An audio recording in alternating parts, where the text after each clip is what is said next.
जी महाराज, ये बताएं कि आप लगातार महानदी के किनारे किनारे अपनी यात्रा जो है लगातार यात्रा कर रहे हैं जी, आपका क्या अनुभव रहा है महानदी का? क्या कैसे अभी वर्तमान में जो महानदी अपनी अस्तित्व की लड़ाई लड़ रही है, जी बताएं क्या? देखिए, आप जो कार्य कर रहे हैं पहले उसके लिए तो आपको साधुवाद प्रणाम, संतों को सादर प्रणाम, जो पिता तुल्य हैं, जो इस सत्य सनातन का संरक्षण कर रहे हैं ध्वजवाहक, उनको प्रणाम कि आप लोग महानदी बचाओ अभियान जो चला रहे हैं, इसके पीछे का जो भाव निहित है वो सब ईश्वरीय शक्तियां, ईश्वरों के द्वारा आपको आदेश प्राप्त हुआ है। अब इसके लिए अलग से कोई नियुक्ति पत्र नहीं आती, बस मन में एक भाव आता है और आप उसी क्रम में कार्य कर रहे हैं। आप समझिए, इस चीज को अगर आध्यात्मिक तौर पे देखेंगे तो लोगों को इन कथाओं को भी जानना जरूरी है। मैं शिवरी नारायण से महानदी के महानंदा के बगल से चलता हुआ अब राजिम पहुंच चुका हूं। आप इसकी कथा थोड़ी सी सुन लेंगे तो आनंद भाव प्राप्त होगा कि जब ये क्षेत्र जो था पूरा, यह क्षेत्र दंडकारण्य का क्षेत्र था। दंडकारण्य कौन? राजा दंड का आरण्य। आरण्य जंगल को संस्कृत में आरण्य कहा जाता है, तो राजा दंड का आरण्य। अब राजा दंड कौन?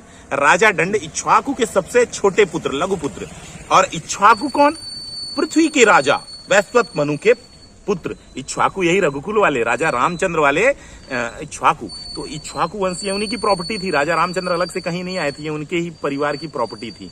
तो दंडकारण्य इसलिए नाम पड़ा क्योंकि दंड का राज्य था। 100 योजन का उनका क्षेत्र था, विंध्य पर्वत से लेके आगे, और जिसमें समूचा छत्तीसगढ़, मध्य प्रदेश के हिस्से और महाराष्ट्र, उड़ीसा के भी कुछ हिस्से इसमें आते हैं दंडकारण्य में। आप समझिए कि दंडकारण्य जो क्षेत्र था यह एक श्रापित भूमि क्यों हुई। आपको बताऊं, राजा दंड एक बार ऐसे ही जंगल विचरण में निकले और जब वहां वो एक भार्गव ऋषि के आश्रम में पहुंचते हैं, वहां एक सुंदर सी कन्या जिसका नाम होता है अर्जा। अर्जा को देख के वो सम्मोहित हो जाते हैं और उससे वो व्यभिचार करने की भावना रखने लगते हैं। जब ये भावना जागृत होती तो अर्जा रुकती, हे राजन रुक जा, तू जिस भाव से मुझे देख रहा। तपस्वी की, वो ऋषि मुनि की पुत्री थी, उसके अंदर वो भाव जान जाती कि किसका क्या भाव है। और महिलाएं ये बहुत अच्छे से जान जाती हैं कि किसका नजर क्या है। तो पुरुष सावधान रहे, अगर आपने आपको महान समझते हैं कि हमारी नजर को कोई नहीं समझ पाता, तो महिलाओं के अंदर वो दिव्य चेतना होती है कि वो आपके नजर को बहुत भली भांति समझ लेती हैं। तो भैया, तो वो वहां उनको रोकती हैं, लेकिन कहीं ना कहीं राजा दंड अपने राज होने की आभा में थे। उन्हें लग रहा था कि बस मैं पोता हूं, पृथ्वी के राजा का पोता हूं, तो निश्चित तौर पे मेरा भी एक वर्चस्व है। और वो अर्जा के साथ व्यभिचार करते हैं और चले जाते हैं। संध्या के समय अर्जा वार्निंग देती है कि रुक जा राजन, मेरे पिता से प्रभु भगवान भी थर-थर कांपता और उनका गुस्सा का कोई नियंत्रण नहीं है। लेकिन राजा तो मानते नहीं, राजा चले जाते हैं। शाम के समय उनके पिता आते हैं, तो जब देखते हैं कि पुत्री बैठी हुई, तो अपने योग शक्ति से, अपने दिव्य शक्ति से वो जान जाते हैं क्या हुआ। और पता है कौन थे उनके पिताजी? उनके पिता थे श्री शुक्राचार्य जी। अब समझिए, आप शुक्राचार्य ऋषि के घर में मामला हो तो कितना बड़ा मामला हो सकता है ना?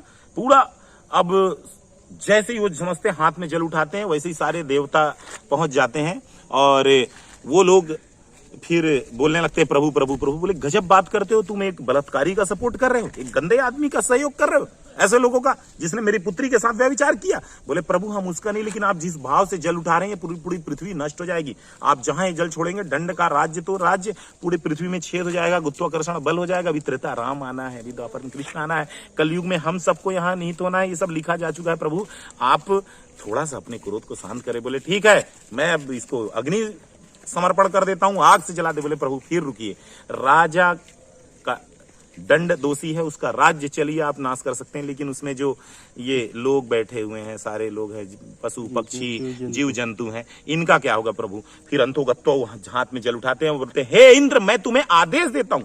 सोचो, आप वो रिक्वेस्ट नहीं कर रहे हैं कि हम जैसे रिक्वेस्ट करते हैं ना भगवान के पास कि प्रभु आप हमारी सुन लीजिए, वो रिक्वेस्ट नहीं। हे इंद्र मैं तुम्हें आदेश देता हूं कि अगले 6 दिन तक, 6 दिन के बाद यहां इतनी ज्यादा धूल की वृष्टि करना, इतनी ज्यादा धूल की वृष्टि करना कि ये सारा क्षेत्र धूल से खत्म हो जाए, ये पूरा दंडकारण्य श्रापित हो जाए और यहां कोई भी ना रह पाए, यहां पर भगवत भक्ति ना हो पाए। ऐसे करते हुए वो श्राप देते हैं और चले जाते हैं। अब मामला थोड़ा सा पीछे चलते हैं भैया, अब आते हैं नदी के इस भाव में कि इस कहानी से नदी का क्या भाव है। आप समझिए कि भगवान शंकर ऐसे आंख बंद करके किसका सुमिरन करते हैं गुरुजी? रामचंद्र का। है ना। तो एक दिन माँ भगवती पार्वती पूछती हैं कि प्रभु आप ही किसका ध्यान करते हैं, दुनिया आपका ध्यान करती है और आप किसका ध्यान करते हैं। तो बोले राम का। तो बोले कौन है राम, अभी राम का जन्म तो हुआ नहीं है, अभी तो राम त्रेता आया नहीं है। तो बोले राम एक ऐसा चरित्र, भगवान विष्णु का एक ऐसा चरित्र जो मेरे हृदय में बसा है, जो मेरे मन में बसा है, मेरे तन में बसा है। राम मतलब शिव को अगर पाना हो तो राम को पाओगे, और राम को पा जाओगे तो शिव को पा जाओगे, ऐसा भाव निहित है। तो बोले कि प्रभु अगर इतना आनंद है इस दिव्य स्वरूप में भगवान विष्णु के, तो हम भी कथा सुनना चाहते हैं। वो कथा सुनते हैं, फिर वो काकभूषणी को कथा सुनाते हैं, अभी राम का जन्म नहीं, और पूरे लोक में चर्चा हो जाती है कि रामचंद्र आना है। तो सारे ऋषि मुनि भी फिर भगवान शंकर के पास पहुंचते हैं, बोले प्रभु हमें भी राम का वो रूप देखना है जो भाव को आप स्मरण करके इतने आनंदित रहते हैं। तो वो फिर बोलते हैं देखो सारी स्क्रिप्ट लिखी जा चुकी है, सारे पात्र तय हो चुके हैं, अब अलग से कोई स्थान नहीं है। बोले प्रभु प्रभु प्रभु हम ऋषि मुनि, अब ऋषि मुनि दिव्य ऋषि मुनि थे, वो रिक्वेस्ट कर रहे हैं कि प्रभु प्लीज कहीं पर हमें एडजस्ट कर दीजिए। तो बोले देखो अब ज्यादा तो कुछ नहीं हो सकता, लेकिन प्रभु रामचंद्र जब अयोध्या में जन्म लेंगे तो देखिए वो पृथ्वी के राजा होंगे, पूरे भारतवर्ष के राजा होंगे, युवराज होंगे, और वहां पर उनका यश वैभव कीर्ति इतना ज्यादा रहेगा कि आप उनसे इतना अच्छे से आलिंगन नहीं कर पाओगे, मिल नहीं पाओगे। अगर आपको मिलना है तो दंड कारण्य में चले जाओ, वहां पर बैठ जाओ, तप करते रहो, वहीं से गुजरेंगे। और बहुत कोई प्रोटोकॉल नहीं होगा, कोई उनके साथ A4 की गार्ड नहीं रहेगी, कोई NSG SPG कमांडो उनके साथ नहीं रहेगा, कोई रेड कॉर्पोरेट नहीं रहेगा, नंगे पांव चलेंगे।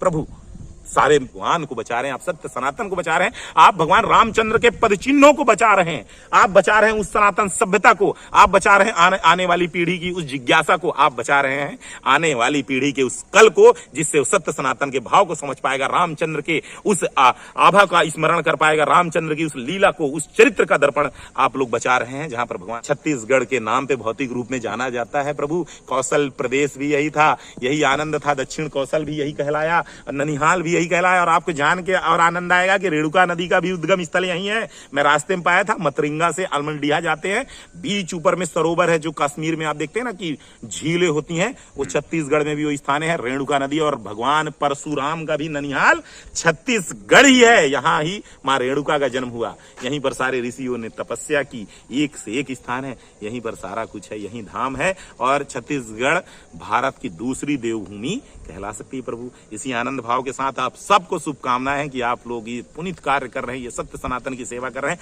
बोलिए सियापति रामचंद्र की जय, लखन भैया की, सीता मैया की जय, जय वीर बजरंग बली, हरे हरे महादेव शंभु।